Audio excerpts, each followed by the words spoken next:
Se tulee ainakin tonne. Tämä on tarkkaa. Tämä pistetään täältä alta. Joo. Ja sitten tämä solmu. Nämä tehdään just niin kuin mulle vasenkätisestä. Näin. Ja sitten toi solmitaan. Täytyy olla tietty tiukkuus tässä. Kyllä, että ne on saman. Niin. Ja sitten tämä pujotetaan täältä.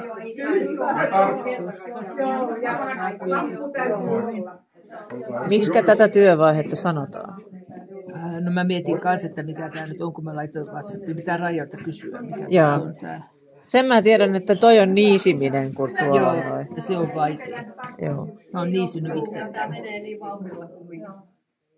Mikä tämä työvaiheen nimi oli? Mikä? Niin. Terve. Alkusolmut.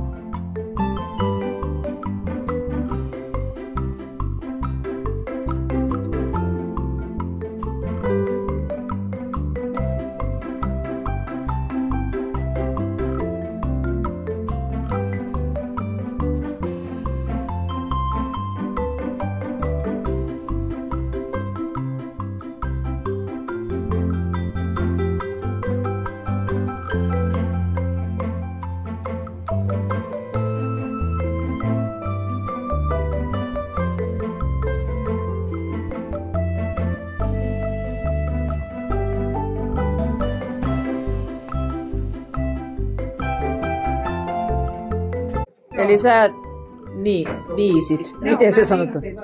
Tässä on se malli, minkälaista teistä on. Kyllä. Tämä kangastelee verhoa.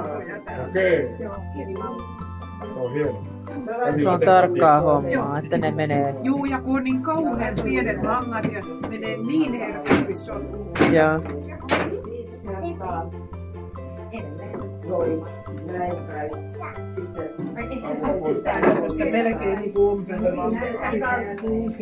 5 kertaa, mutta se aloitetaan. niin. Mä täällä kuvailen kuule.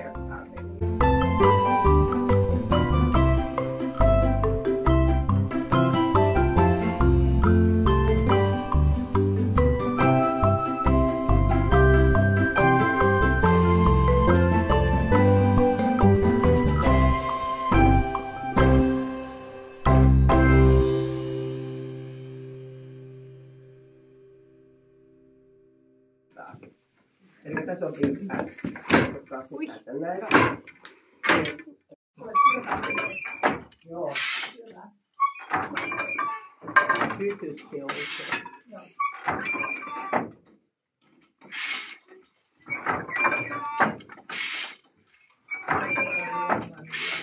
Ei se meiltä ole pienosti käyttöön. Mä painin.